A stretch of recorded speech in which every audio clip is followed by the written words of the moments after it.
So first share है हमारा BSc को अगर हम 5 मिनट के टाइम फ्रेम पे देखते हैं तो ये शेयर कंटिन्यूसली हायर हाई पे हायर लोअर लो पे लोअर लो लगा रहा था, सॉरी। और उसके बाद इसने अपनी डाउन ट्रेंड का ब्रेकआउट दे दिया और ब्रेकआउट देने के बाद कुछ यहाँ आके क्लोज हो चुका है।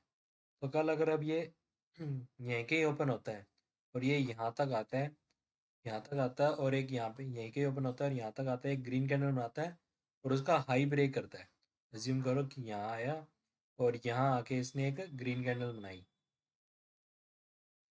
और जैसे ही इस ग्रीन कैंडल का हाई ब्रेक करेगा तो हम इसमें बाइंग की पोजीशन बना लेंगे और मिनिमम 1% का टारगेट रखेंगे और इस ग्रीन कैंडल के पीछे हमारा स्टॉप लॉस रहेगा। नेक्स्ट शेयर है हाईटेक। हाईटेक अगर हम 5 मिनट के टाइम फ्रेम पे देखते हैं तो ये शेयर भी कंटिन्यूसली पहले हाई राय लगा रहा था, उसके बाद इसने ट्रेंड लाइन का ब्रेकआउट दिया, ब्रेकआउट देने के बाद इसने लोअर लो लगाने शुरू किए और फिर से इसने अपनी डाउन ट्रेंड लाइन का भी ब्रेकआउट दे दिया और ये कुछ अब इस पोजीशन पे आके खड़ा हो चुका है।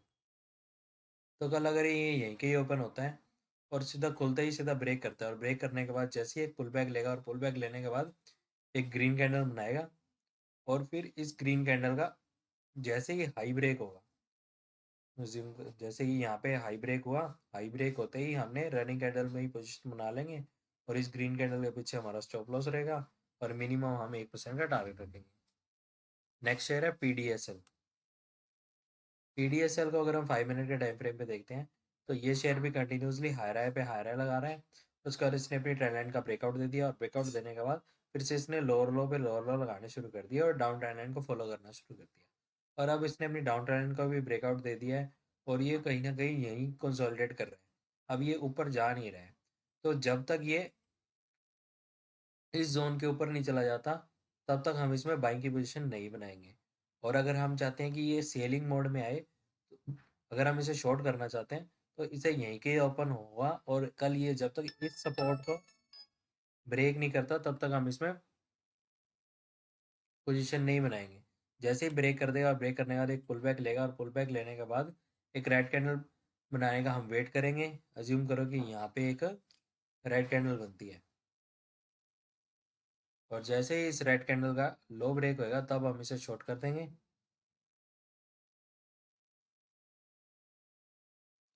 और मिनिमम 1% का टारगेट रखेंगे और इस रेड कैंडल के पीछे हमारा स्टॉप लॉस रहेगा।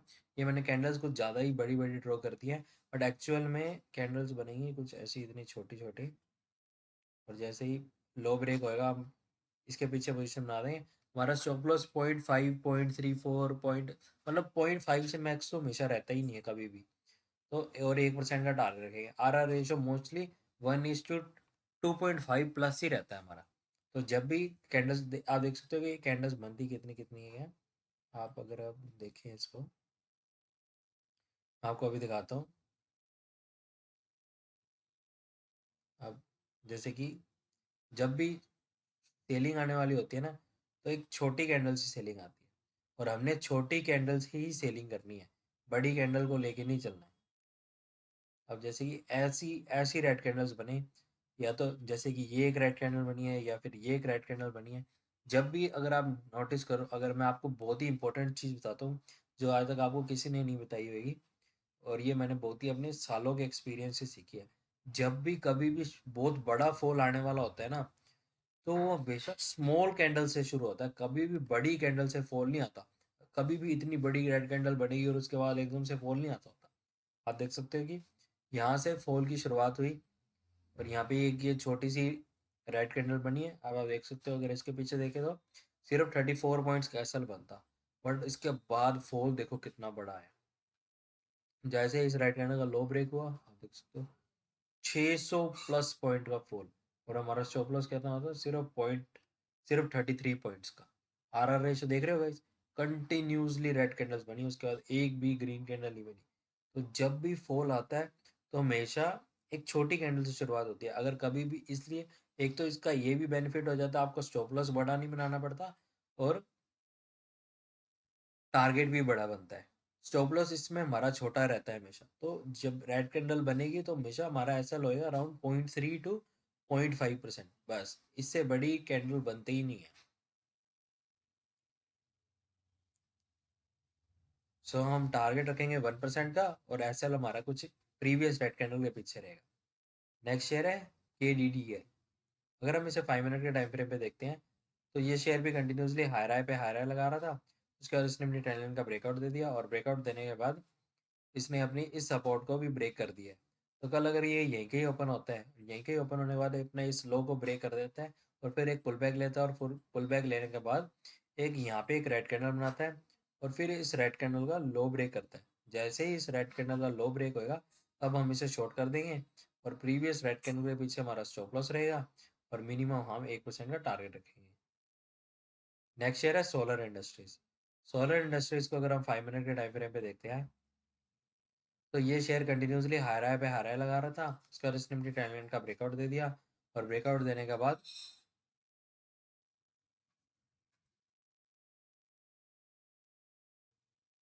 ये फिर से ऊपर आ गया, और इसने आज कंटिन्यूसली हाई हाई राय पे हाई लगाई,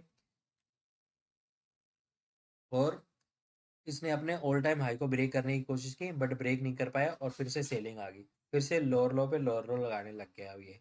तो कल अगर अब ये यहीं के ही ओपन होता है और ये यहाँ तक जाता है, और फिर यहाँ पे एक रेड कैंडल बनाएगा और उसका लो ब्रेक करेगा, तो हम इसे शॉर्ट कर देंगे, और इस प्रीवियस रेड कैंडल के पीछे हमारा स्टॉप लॉस रहेगा, और मिनिमम हम 1% का टारगेट रखेंगे। नेक्स्ट शेयर है परसिस्टेंट सिस्टम्स। अगर हम इसे 5 मिनट के टाइम फ्रेम पे देखते हैं तो ये शेयर भी कंटिन्यूसली हाई राय पे हाई राय लगा रहा था। उसके इसने अपनी ट्रेंड लाइन का ब्रेकआउट दे दिया, और ब्रेकआउट देने के बाद इसने अपने प्रीवियस लो भी सारे ब्रेक कर दिए हैं। तो कल अगर अब ये यहीं के ही ओपन होता है और ये यहाँ तक आता है, यहाँ पे आने के बाद एक रेड कैंडल बनाए और उसका लो ब्रेक करे, तो हम इसे शॉर्ट कर देंगे, और मिनिमम हम 1% का टारगेट रखेंगे, और प्रीवियस रेड कैंडल के पीछे हमारा स्टॉप लॉस रहेगा। So thank you guys for watching.